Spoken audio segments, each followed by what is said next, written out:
Do you want to know how to get mince pies out of your teeth? I do. Do you want to know how to record a remote podcast? Then you're in the right place. I'm Jason Sanderson from podcasttech.com, where we take the hard work out of your podcasting. So, you got a microphone. Tick. You ready to record your first interview? Tick. So you just press record on Zoom? Job done, right? Wrong. There's so many bad things about recording your podcast on Zoom that I don't even know where to start. Yet so many people do it. And in a post-COVID world, it's replaced Skype as this go-to verb for connecting with one another.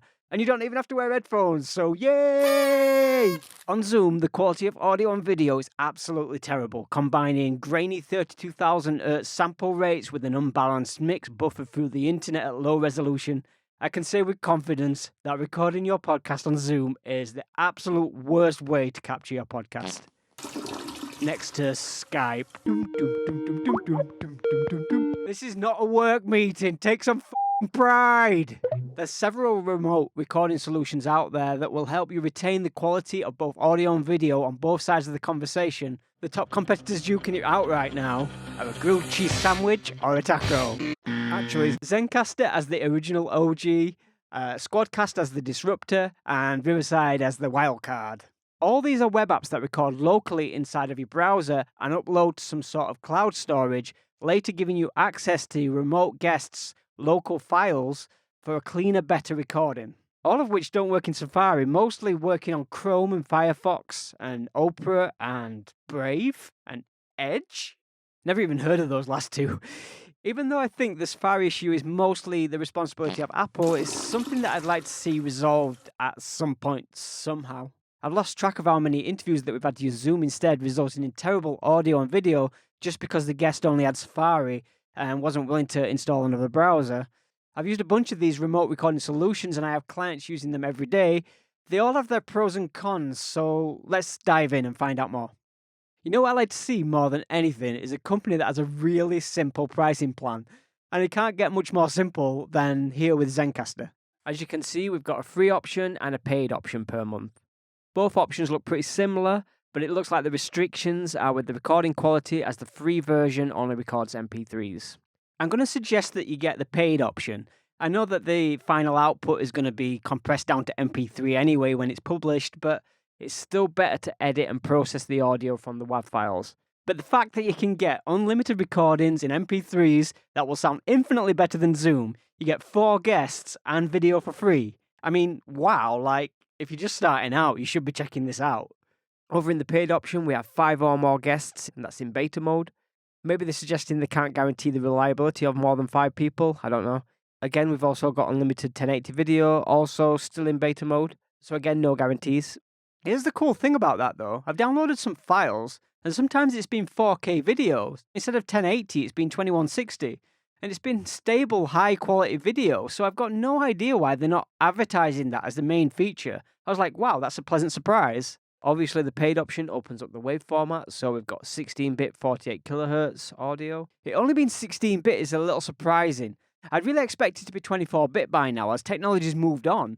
Some recorders are recording at 32-bit float, which really helps to reduce clipping. As we know, some podcasters are absolutely terrible with the mic levels, so moving to 32-bit is going to help that. I like that they're doing 48 kHz, that's in sync with the video standard. Audio and video mixing, so that means that they've got some kind of post-production capabilities, including basic noise reduction and levels. It says up to 10 hours per month if you want to process your audio inside of Zencastr. And of course, I'd probably advise you not to do this and to pay us at podcasttech.com to process your audio instead, because we're actually real people, like the people that are going to be listening to it, not pesky AI robots. Unless your listeners are Arnie or Murphy. Your move, creep. We can make things sound a little better. It also has a live soundboard, which means that you can drop your own samples into play live during the interview. And it has unlimited transcription, so for $20 a month, even if you just want a transcription, that's a great price. One of the downsides is I can't see any obvious way of getting some form of backup recording, like an internet recording, something other than the local files, just in case something goes wrong, which it does. I might be wrong about that, but I can't see it here in the dashboard, which leads me to my next point. To be honest, the biggest letdown of Zencastr is the terrible user interface. There's not that many tweakable options inside, and it's fairly basic. And as we'll see in a minute, like when we go to Squadcaster and Riverside, they have much more nicer, more accessible user interfaces. Now, remember what I said earlier about the simplicity and pricing options? Let's go to the opposite spectrum with Squadcast. Squadcast has so many options here, it'd be really nice to see them scale the pricing down a little bit. Maybe only have 2 pricing options like there is in Zencastr. As you'll see in a minute when we've examined all these features from all the services, it's definitely not the cheapest way to record a podcast. And the problem from the outset with Squadcast is it's an extra, even more expensive option to include video recording. So it's $40 for just 5 hours, $100 for 12 hours, and $300 for 25 hours. Compare that against Zencastr for $20 for unlimited recording of both video and audio. Wow, that's such a huge price difference. With hourly restrictions, you might come stuck for recording time with your package if you choose a lower plan. So, 25 hours with a pro plan is okay. You're probably not going to exceed 25 hours of recording a month if you're just doing a basic once a week podcast. And then the basic plan, we've got 4 participants versus Zencastr's 5. In the more pro plans, we've got 10 participants versus Zencastr's, who knows, because we're in beta mode with 5 or more people. Across the board, we're recording the same audio quality. If you hear anybody saying that the recording quality is different on these things, they're not. It's the exact same audio quality, but where it's going to differentiate is the reliability. So more on that later. Everyone's recorded on separate tracks. Again, that's the same across all the different services. Cloud recordings with Dolby for quality backups. So this is different. Squadcast offers processing with Dolby on both their internet backup recordings and their individual separate local recordings. That's a cool one. Which might not make much of a difference if you're going to employ me to process your audio. I'm going to be using Isotope RX, which is going to be much more accurate than an automated AI process. But without a quality engineer, I'd choose this option maybe. It also offers an ability to process with Orphonic Leveler, which is a great tool that I use for conforming to industry broadcast levels.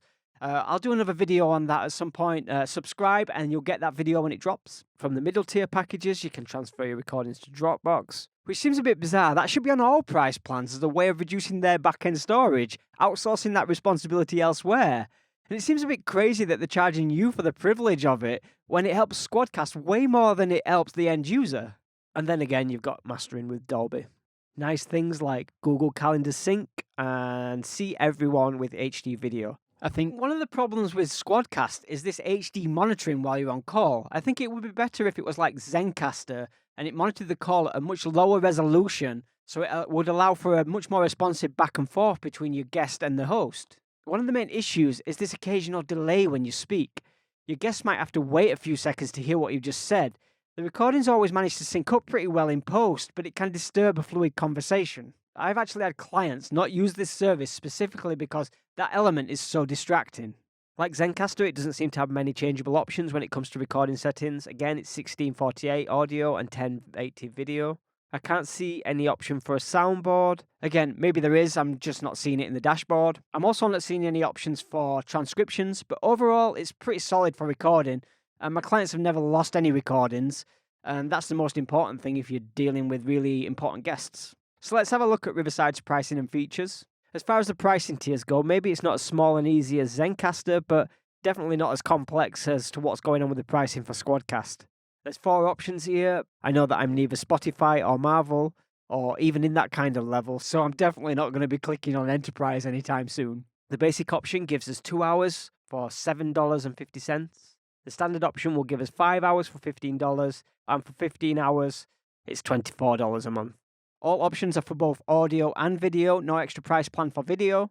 What sets these packages apart from the mid-tier, you've got this option that I'm not seeing in any other service. It provides live streaming to platforms like Facebook and YouTube, which in the past has always been this trade-off, whether you go the streaming route and suffer from terrible sound and video because of the low-quality bandwidth reproduction, or the more professional route with one of these local sound recording apps. So it's really nice to see Riverside introduce this live streaming element for the best of both worlds. Say you want to have an interactive question and answer session with your audience, but you also want to publish really high quality audio and video out to your feed. It's a perfect option. It also accepts live call-ins, which I've not seen anywhere else. Again, it can make for a much more fantastic way of audience participation and make for a much better user experience. As far as prices go, if you compare the $24 against Zencastr's $20, It's not that much of a difference. And if you're definitely set on recording video, compare that against Squadcast $40, that's nearly half the price and 2/3 more recording time. And it also comes with transcription. And as far as soundboards go, it's way more than that. You can include different media files and images and videos. It also supports Dolby processing like Squadcast, but unfortunately doesn't include Orphonic Leveler. But it does have its own loudness processor. One of the most intriguing features that none of the other services offer, strangely enough, is an ability to switch recording quality both in video and audio. Video settings going from 480p all the way up to 4K, and the audio quality depending on whether you want the 44.1 kHz audio only standard or 48 kHz video standard. So with all these extra features at a fraction of the price of Squadcast, right now you're probably thinking that's going to be my suggestion to choose Riverside. Well, hold your horses. Remember earlier when I mentioned reliability? There's a good chance that you're going to be interviewing some pretty important people at some point with no retakes. And the last thing that you want is to completely lose your interview or have it screwed up somehow. You'll notice all these apps, as they're recording, they'll be uploading data in the background. So by the time you finish a call, the majority of the data will be uploaded. And as the call's finished, it'll notify you, telling you that the upload is complete, allowing your guest and your host to be able to log off. Obviously, if you go before it's finished uploading, we're going to have a pretty messed up file. My client's audio in Riverside has been getting pretty messed up recently. Lots of pops, loops, and glitches, sounding more like a Fatboy Slim remix than a podcast. Fatboy, Jace. When speaking to my clients, they assure me that they'd stayed on the call long enough to get the full 100% uploaded notification, even though they've been notified, like the file had still not finished uploading. I've also noticed that it takes much longer to upload in Riverside than it does in Squadcast or Zencastr. So whether it's a user error or not, I think the whole process can be a lot more simple and a little bit more intuitive for the user, especially if you're a first-time person using this kind of app. I think there's still a lot of problems that need solving there. So for that reason, it always ends up being a little bit too unreliable and buggy. I've tried to suggest it to most of my clients to go try it out, but I'm getting so many problems reported back to me, which makes it really hard to recommend it. So for a safer option, maybe we need to go somewhere else until the UI is fixed. Luckily, if you have to use it for the streaming features, like Squadcast, you do get a backup recording should things go wrong.